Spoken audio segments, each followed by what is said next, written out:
votre constat par rapport à l'intelligence artificielle des manufacturiers dans le secteur mauricien? L'intelligence artificielle telle qu'elle arrive sur la forme ChatGPT, c'est vraiment une révolution. Je pense que c'est la prochaine grosse révolution et je pense qu'effectivement c'est un des gros atouts que vous allez pouvoir avoir ici parce que les secteurs industriels plus classiques européens et autres sont très réticents et très méfiants de ce genre de choses.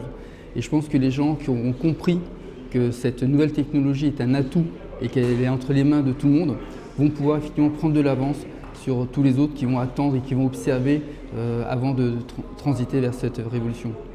Mais est-ce qu'on aura des employés, on aura des talents pour aider cette technologie? Il faut le faire, il n'y a rien de donné, il n'y a rien de gratuit, mais c'est le cas ici, c'est le cas ailleurs. Et comme je le disais, en fait, on est dans une révolution de transformation, et plus de transformation des organisations et des hommes que de la technologie. Et c'est à vous de décider ou pas de vous engager dans cette transformation. Donc effectivement sur les parcours scolaires, sur les choix que vont faire les industriels, de dire je mise ou pas là-dessus. À partir du moment où un industriel va dire je vais faire du business avec ça, la chaîne va se créer derrière. Donc je pense qu'effectivement c'est entre vos mains. Et l'atout que vous allez avoir par rapport peut-être au secteur un peu plus classique, c'est votre agilité, c'est votre réactivité, c'est le fait que vous êtes peut-être plus pragmatique que nous. Nous, on a tendance à dire on est là, ça marche, pourquoi changer? Mais est-ce que ça peut se décliner pour les PME, 100 personnes, 4 Au contraire, ChatGPT, je l'utilise à titre personnel, donc je ne suis même pas une entreprise. Et ChatGPT m'aide tous les jours, donc on peut aider quelqu'un individuellement, on peut utiliser 3 personnes. Et c'est l'avantage de tous les modèles, je dirais un petit peu, qui viennent de l'IT, du GAFA, ils sont 100% scalable. Et tant d'un point de vue investissement technique qu'économique, ChatGPT est gratuit, vous pouvez commencer à faire des sociétés NVIDIA qui ne vont pas coûter cher et ça va suivre votre modèle économique et votre croissance en fait.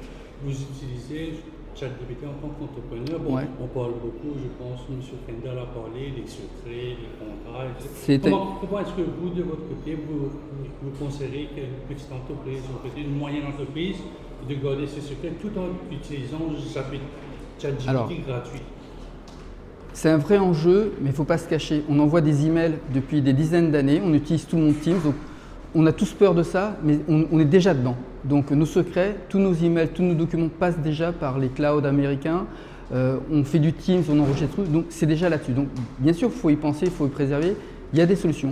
Les acteurs, que ce soit les GAFA, que ce soit les acteurs privés, proposent des solutions là-dessus et qui vont se mettre à l'échelle de chaque entreprise. Donc le secret est important. Mais il ne faut pas non plus se cacher derrière quelque chose où on est déjà dedans. Les emails sont sur les serveurs de Microsoft depuis des dizaines d'années. On utilise Teams. Donc, et pour là, on ne s'est pas posé la question de la de la confidentialité de ces données.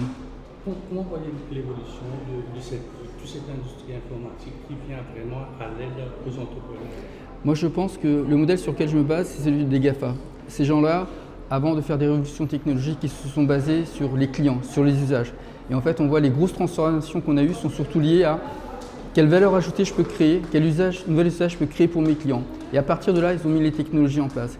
Et je pense que la grosse transformation de l'industrie aujourd'hui, c'est de passer du modèle machine, équipement, automatisation à l'usage. Et quelle valeur ajoutée, quelle différenciation je vais pouvoir créer. Et après, effectivement, imaginer les technologies qu'il faut pour ça. Ce n'est pas la technologie qui est la solution, c'est le visionnaire, c'est le patron, c'est comment je vais me différencier, comme l'a dit M. Lagarde tout à l'heure, où je vais pour créer de la valeur ajoutée et de la différenciation. Et les GAFA nous aident pour ça.